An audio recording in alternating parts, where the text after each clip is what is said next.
told you now. I mean, it doesn't cost you anything, and it's just a question of typing in the two names. I'll see that. And then you can have a joint. It's like a conference. Yeah. No, I don't think he's up to speed with it. He's worse than I am with it. Oh, all right. But thank you very much. Just a few minutes, Stephen, if I can. Yes. I've remember there was a spread in the Mail and Guardian when they character assassinated you some time ago. Yeah, that was over 2 years ago. That's right. I put it all over Facebook tonight on the Reserve Bank group, which is remove the Reserve Bank and stop paying income tax. That's my group. It's 1,000 members strong now. Yes. I also planted that post into a 70,000 member strong SA political forum group to create awareness. And I've got 4 questions, basic questions. I don't know whether... Sorry, Alan, how many members did you say? I didn't hear. 70,000. 70,000? Yeah. Yeah, that's a lot. Yep. Yeah, it is a lot, and I'm very good terms with the admin there. So they allow me quite a bit of latitude because I keep away from the politics. I hit them with the banking and the birth certificates and the Reserve Bank printing money and all that kind of thing. So I had to earn respect enough to be allowed to carry on because some people were getting upset with me. Yes, but it's better just to be apolitical then. Yes, correct. Yeah. So that's what I've been doing. It's been working fine for a few months now, and I've got a good rapport with the admin guys, and they like I say, they let me put in pretty much anything I like now. Yes. So I've got 4 questions, and I've got the 4 of them. The one is the A4V, which is the accepted full value. The other one is the SESTA KV or SETA KV trust, which is created by your birth certificate. The other one is number 3 is the QSIP number, and the last one is how the hell do we locate our birth certificates. So I don't know whether you're familiar with this kind of stuff, Stephen. Yeah, I have to be frank. I mean, I know about this, but I'm not intimately involved. I know about the South African, it's incorporated in New York, and we're just treated as a corporate entity. I mean, were you born in the UK or? Yeah, I was born in Highton in Liverpool.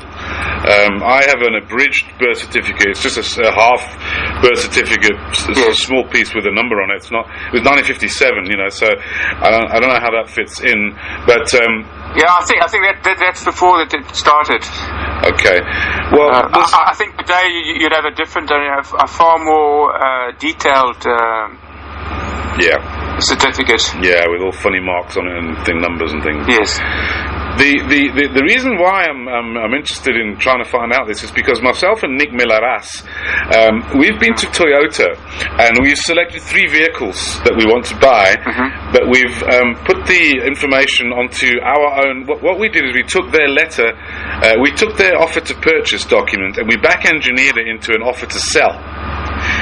So what's happened is we've taken the details of all these 3 Toyotas as an exercise, and we're going to, and what we're trying to do now, and we're waiting for, and I'll get to it now.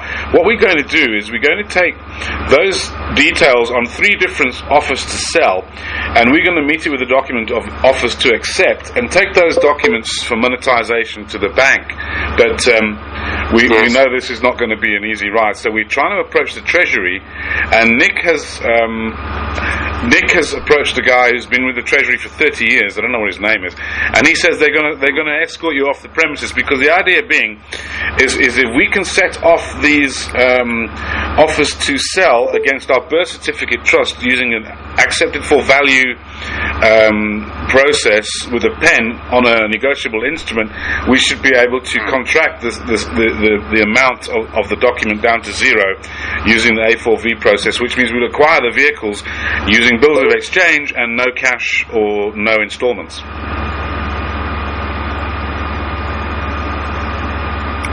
You there, Steve? Sorry, I didn't get that last bit. The last bit would be, the ultimate aim would be to take... To exchange them? we're going to take using the bills of exchange and a pen and a negotiable instrument. We'll pay for the vehicles with a signature, no cash and no installments. And obviously this hasn't been done before, and if we succeed with this, it's goodbye to all these insurance companies, because a man with a pen and an A4V on a negotiable instrument can contract a debt for damages incurred to another man's vehicle by using a signature or an autograph.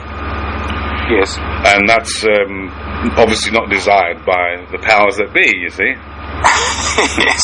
They're probably going to put a bullet through one of our heads, you know. My friend Johan Hubert was busy doing this, and he died in the middle of it. He was South Africa's first free man on the land. He's a friend of Scott Cundall. Yes. So that's the link. That's how I got to meet with you, and I thank you for that interview with you last 2 years ago. It was really. I didn't know anything about the Holocaust, and since then I've done some digging and I've found some extraordinary information. Yes, well, it's I've always avoided it because of its contentious nature, but it was only because I had briefly alluded to it in a talk on an American radio station, which was in fact about a completely different topic. It was the German Constitution, and they picked on that and used it to embarrass me, and the reason was it's going to be shortly disclosed. I had discovered certain things, and that was a way of getting me back, you might say. Yeah, Stephen, can I just tell you, I've got an audio recorder on at the moment. Is it okay for me to record this? Yes, that's all right. That's fine. Yeah. Okay. That was the background to that, and I've always avoided that topic. I mean, I read a few years ago. I read a book by Arthur Putz about the hoax of the 20th century, and I read another book. I forget it was by some German judge. And I've stayed away from that because I can see it's a minefield, and you're only going to get hiding to nothing. Yeah. And I have actually subsequently done more research, and I'm actually when you stack it all up, there's no case to answer. And I have put that together in a small little document, and it will be available shortly, and then people can just see for themselves. It's done in a sort of way in which, these are the facts, you can accept them. I mean, if you don't, I mean, that's not, I can't help that. Like Aristotle said, you can tell people the truth, but you mustn't expect that everyone's going to accept it. Yeah. So, that was that story. But the Treasury is really a sidekick of the Reserve Bank, and then the Reserve Bank is in turn a sidekick of the commercial banks, because they are the ultimate, you might say, the wheels of power, and they do it very cleverly in that they hide behind these screens, and you are confused into thinking, the Reserve Bank works for the Commonwealth, and it does, it's in our interest and all that blah blah blah, and the Treasury is the government department. But it's all, the tail wagging the dog type of story, and they are the ultimate controller. Of course, they are only the sort of regional controllers. I mean, you've got to go to the Bank of International Settlements for the sort of the headquarters. And we, I don't know if you know, Scott probably told you about the Ubuntu Party. Yes, I know Michael Tellinger fairly well, yeah. And we were, our main plank was to reform the monetary system, and I think it might have been a mistake. I mean, it wasn't my idea, but it was well publicized that by us that the Bank of International Settlements actually controls South Africa, and I think there was some interference, and we at one stage we had almost 1 million supporters. Who's we? Ubuntu Party. You're kidding? Yeah, we had 20,000 signed up people. I mean, Scott's got about 150,000 people, and okay, they're not all going to vote for us. Some of them might not even be registered or whatever. But we could have expected maybe 40,000 from that lot. Yes. And then we had thousands of people phoning and saying, "How can we help you? What can we do?" Yeah. And we were guaranteed 2 seats, which we would have required about 80,000 votes. Wow! Out of that 1 million supporter base. Gee, and I mean, we really went the extra mile. I mean, we We had T-shirts. We had a huge truck parked in Soweto, which then moved to other different locations. We translated our manifesto in about at least 5 African languages, and that was broadcast on these radio stations. We brought a lot of radio time up. We didn't get much cover from the press, and we knew why, because they'd probably been instructed to ignore us. And on the day after, when they started counting the votes, you're also allowed to vote if you're registered overseas. If you're a South African citizen, you can vote. And there were about 18,000 people who voted, and the Ubuntu Party is well represented in at least almost 200 countries now. And we picked up 4,500 of those 18,000 votes. And when we looked at the scanned receipts, there were 16 votes. No. Yes. And obviously we'd done very well in other places, and all these the whole thing it's been manipulated since 1994. This free and fair election story is complete bunkum, and everyone falls for it. All right,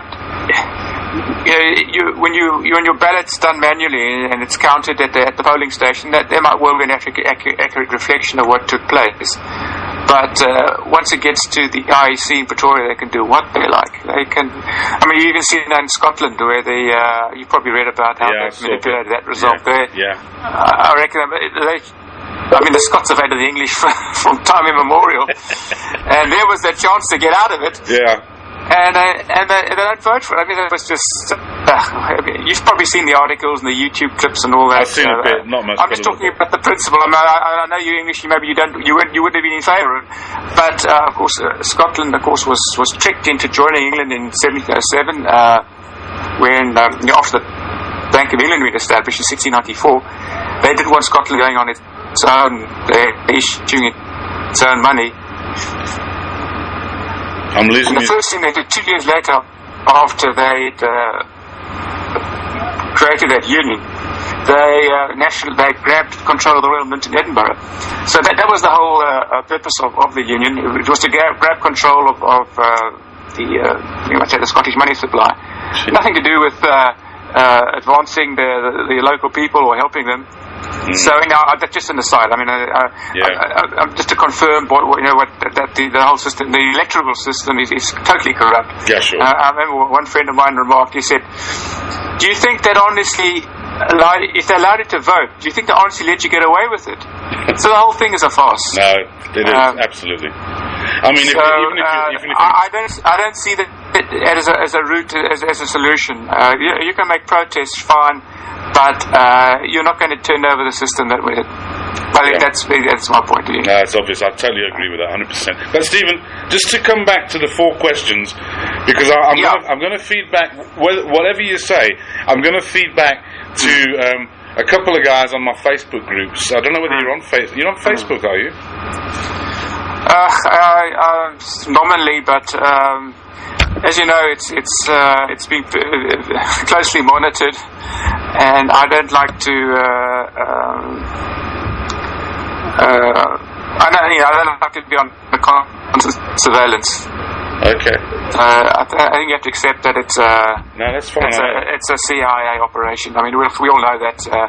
So, also it's a question of time too. Yeah, no, sure. I really don't have time to. No, that's fine. I've hit a button on my computer here, so I've kind of lost you a little bit on the screen here. But sorry. Can you see me still? Can you still see me? I can see you fine, yes. Okay, because I've done something to my screen here. Okay, the 4 questions, because I'm going to put them back to my members on Facebook. The first one is the A4V process. Yes. What's your comment on acceptance for value on a negotiable instrument to contract a debt back to zero against your trust, which was created at birth? What's your comment either way? Look, in theory, I think that is actually probably 100% correct. The question is just how do you implement it? How do you make it a reality? Under the existing system, it's first of all, you're dealing with people, and I'm talking about the Treasury and the Reserve Bank, who are stick as 2 planks. I mean, they profess to be the sort of more, the Treasury professes to be the sort of more, it's a less degraded government department. The South African Revenue Service and the Treasury, they profess to be sort of more first world than the rest, which are just ramshackled,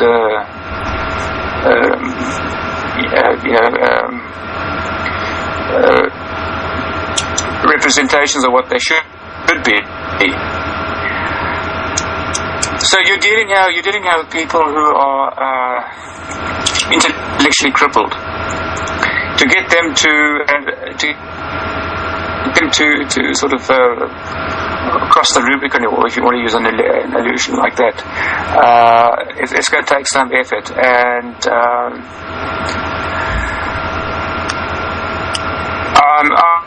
I'm skeptical. I mean, I didn't have much to do with the Treasury. They had. I mean, because I was only on a non-executive level. Although we did occasionally some of their members, and the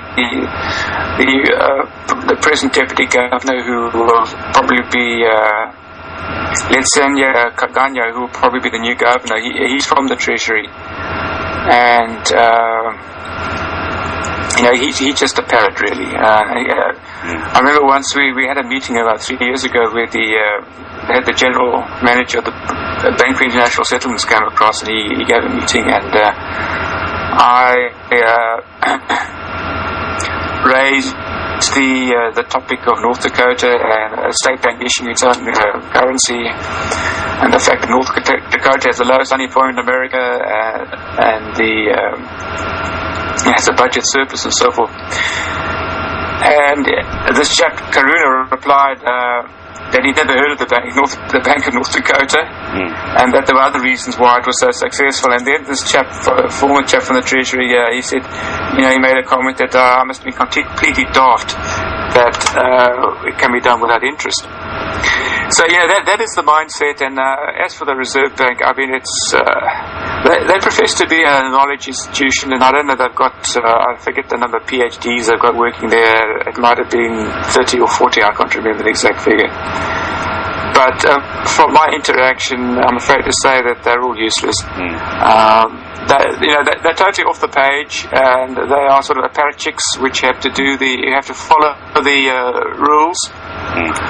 And it's actually quite I won't call it a sinister organisation, but boy, if you step out of line, you're out. Don't even think about it. They are so shit scared of losing their jobs, particularly if they're white, because I mean, they've got this affirmative action in full swing there.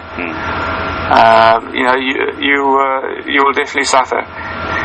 So to get back to your question of how to persuade these people, I don't know how you can do it, because they are so totally brainwashed, and not on your page.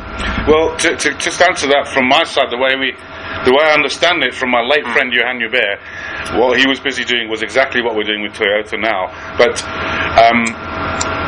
what we intend doing is going as far as we can with the A4V process, with or without the Treasury, and if we can't, we'll just try and get a bill from Toyota directly at the highest level of their legal department and A4V it, and if they don't accept it, they go into dishonour within T plus 72, which is trade day plus 72 hours. After which we go for strike 2, we do exactly the same thing for strike 2, after which we go for exactly the same thing for strike 3, and after that we approach a judge for a court order to make them honour the A4V according to the Bills of Exchange Act. That's the way we think it's going to have to go. Yes, I think you're 100% right, Alan, because you're not going to get joy from these officials, A, because they're so totally ignorant, and secondly, they will feel they will not be able to go out on a limb. You're not going to get any official, especially lower down, absolutely, who's prepared to put his head on the block. And as I say, trying to educate them, trying to sort of enlighten them about it. There's a way to do that as well, Steve, because what we can do is we can actually literally walk into a courtroom with a whiteboard. You see, I was escorted out of the South Gauteng High Court about 4 months ago when the judge came in. I was helping a guy against First Round as a mate. He was a summary judgment. Anyway, long story short, when the judge came in, we did it a bit wrong, but when the judge came in and refused to stand, we refused to stand, and I said to the judge straight away, are you a public servant, and have you an oath of office as a public servant? Before I even stand up. And she told me to approach, and I said, if you are giving me an order to pay or perform, I'm going to bill you. And my bill is 82,000 Rand an hour, or part thereof. I didn't say that to her, but I had notarized documents that the clerk of the court was taking to her as I was having this interaction with her, and I was escorted out by security. Because what I was trying to do is to establish, did she have an oath? And we would then go to common law, and then we would have a completely different approach to the whole thing, because then we would say, well, bring the bill. First Rand, bring the bill to us now with a title, and we will take it under onerous title, and we will accept it for value, all rights reserved, and we will give it back to you and contract the debt back to zero. That's what we were going to do. And when we were beaten as such in the legal side, I actually explained this to the judge afterwards, and he said, well, you should go and try it. So, okay, that's number one. So, A4V, in principle, you agree with what I've got to say. The second thing was, when people are born now, their birth certificates are dropped into the National Treasury, and they are charged up to a monetary value linked to the baby's weight in ounces of gold, and a formula depending on where the baby is born to. If the baby is born to 2 rocket scientists, the monetary value of the birth certificate will be a lot more than if the baby is born to 2 out-of-work musicians, for example. And we believe, and we can't prove this, we believe that this is called a Sester KB trust, and it is charged up and it is floated as collateral for the citizens to be loaned out or sold as debt slaves to the IMF. What's your comment on that?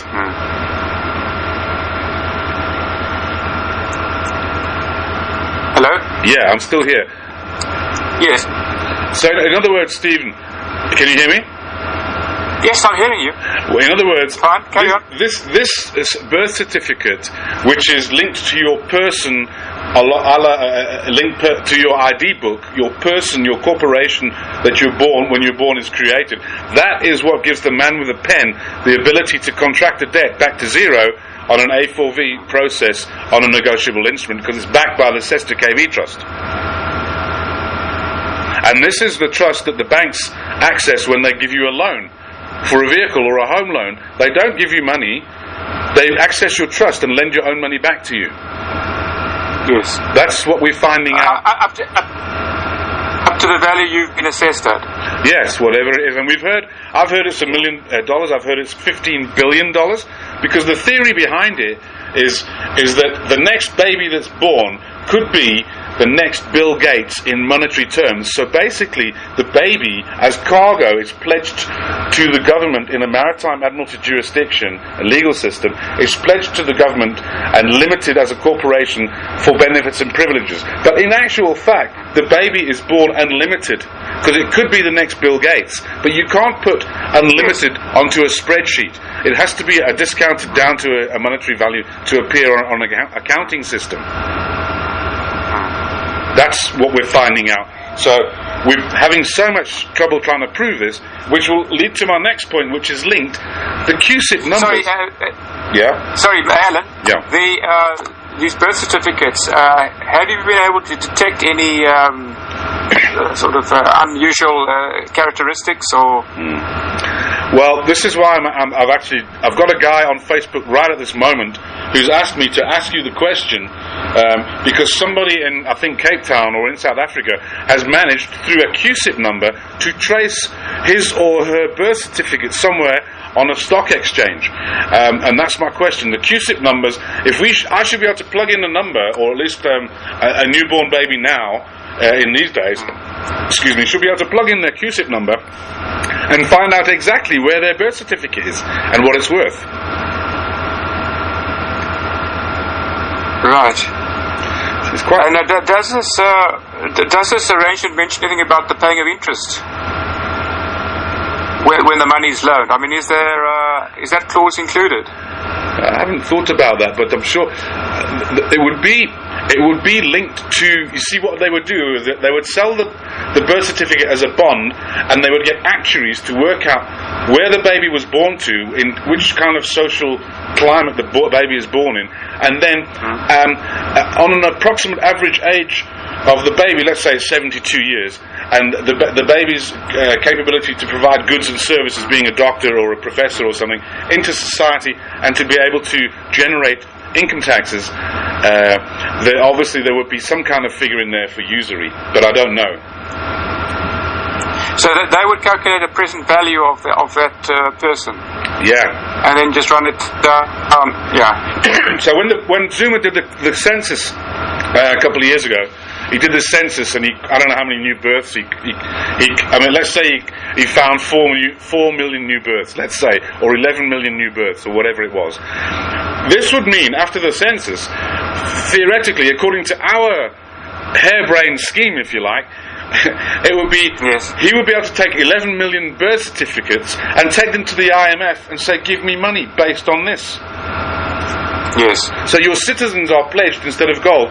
The capacity for your citizens to work and operate within the Republic of South Africa Corporation would be what's being sold. And we are selling our children to debt slavery without even knowing it. And it's a genius, a scheme. And it's applicable to all countries, or is it just some? It's based on the Bank of England Bills of Exchange, and in America it's the Uniform Commercial Code. But I mean, are they? Yes, I know, I heard of that. But are they? I mean, does it apply to China, for example? Yes. I don't know exactly how that would work, but it's a great question, because we don't know that side of the world. But apparently, it is linked. It's all linked up together. Yes. I mean, all these banking systems at the very top, they all converge. You know, so you've got Putin supposedly fighting with Obama, and meanwhile they're both Knights of Malta, or they're Knights of whatever, or Masons, or whatever. And in the illusion of opposition in the public arena, that's what's giving them the power to divide and rule and all that kind of thing. But that's getting away from it. The last question is linked, and it's the location of the birth certificate. How? I mean, where? If I could get a code, there was somebody that said one day, if you knew the right numbers to phone, you could get right through to Princess Diana. And I'm thinking, if you know the right numbers to plug into a computer system now, you could find out exactly where your birth certificate is, how much it is worth at the moment, and what the current status is. Yeah, but I mean, obviously that is a closely guarded secret, and it's ring-fenced to such an extent that only a very few can penetrate and access that information. Yeah, no, for sure. Look, Alan, everything you say to me makes perfect logical sense. It's just that, first of all, how to spread the word, and then how to attack the system. I just want to share you something. It's 90 years old. You might. I'm just going to find out. It only take us a minute to it. Yeah, go for it. And it dates back to 90 years ago. And it was said by a chap you may know of, Montague Norman. I heard the name, but I don't know who he is. He was the governor of the Bank of England from 1920 to 1944. Oh, that's okay. That's what I know. Yeah. And I'll have it in a sec. Won't be a second. And he gave it was a speech in New York in 1924, and it sums up everything you need to know about. And I mean, this shows you how long term their planning is. I mean, this didn't happen, 3 years ago or something. Yeah. This has been going on for maybe 100 years. Sorry, I'm almost there. Come on. Right. Okay, here we've got it. Now, this is what he said. Capital must protect itself in every possible way, both by combination and legislation. Debts must be collected. Mortgages foreclosed as rapidly as possible. When through process of law the common people lose their homes, they will become more docile and more easily governed to the strong arm of the government, applied by a central power of wealth under leading financiers. These truths are well known among our principal men, who are now engaged in forming an imperialism to govern the world. By dividing the voters through the political party system, we can get them to expend their energies in fighting for questions of no importance. It is thus by discreet action we can ensure for ourselves that which has been so well planned and so successfully accomplished. And this was at he was addressing the United States Bankers Association in New York in 1924, 90 years ago. Yeah. So this gives you an idea of what we're up against. So it's not a recent development. I think it's only recently it sort of leaked out. Yeah. And I think largely because the internet is a wonderful forum of rapidly transferring information, but I must also have disinformation too. Yeah. One has to be very selective in what you accept as being truth, and you have to. I think it's best to apply your own logic or your own interpretive powers, because there's a tremendous amount of disinformation. But anyhow, I think that sort of sums up what we're up against. Yeah, it's also along the lines of what Colonel Mandel House said. Along these lines, I've been doing 702 interviews about this stuff, and I've got them recorded. What I wanted to ask you, this recording I'm making now on a little digital Sony player, do I have your permission to share it with people? Yeah, so I mean, there's nothing outrageous. No, I just wanted to courtesy. But all right, Stephen, I'm going to love you and leave you, and thank you, and be in touch with you. Alan. I really appreciate it, man. Not at all, and we have a chat again. Maybe next time with Nick. Is connected. Yeah. And I will keep you posted of anything happening on my side. Okay, cool. You've got my email. And I'll be great. Yes, and just keep you know if you have any developments. I would also think when you do next have a court appearance, try and get some sort of, for lack of a good word, street support. Yes, we're trying to get people to go in there. Yeah. That I'm telling you that intimidates. That's the last thing that really makes them. Not nervous, but it puts them on their toes, and they realise that they're up against something that they can not just brush you aside or fob you off with some stock excuse or whatever. Well, when I had a go at this judge, the rest of the people, this was the same judge that had just read out in the morning in front of the press Radovan Krejcik's bail denial. It was the same judge, and here is little old Madden putting her on her oath. You see, so she was quite embarrassed, and the rest of all the guys in their Batman suits and the lawyers and advocates around the court started hissing at me, and how dare you disrespect the court like this? And I just said to them, you know what? These are our fucking courts as well. Yes. And I'm not going to be intimidated by you. Yeah, no, the legal system stinks. We've got a real old colonial type of system where we've got these different layers that you have to get to. I mean, in America at least it's far more streamlined. The fact that you go to an attorney, then they refer it to an advocate, and then he refers it to a senior counsel. I mean, it's just a huge money-making racket. I mean, you'll never get justice from these people. They're just out to squeeze as much as they can, and even if you've got a good case, they'll connive with each other. Yep, they do. To bring you down. Yep, and they use hand signals. So I mean, there's no justice system. It's a farce, and. They've got it pretty well sewn up, but we still, the more the truth leaks out, the greater our strength becomes. All right, Stephen, thank you. Okay, Alan. Thanks for a great chat. I appreciate it, man. I really appreciate it. All right. Cheers for now. Enjoy the rest of your evening, man. Okay. Bye-bye. Cheers. Bye.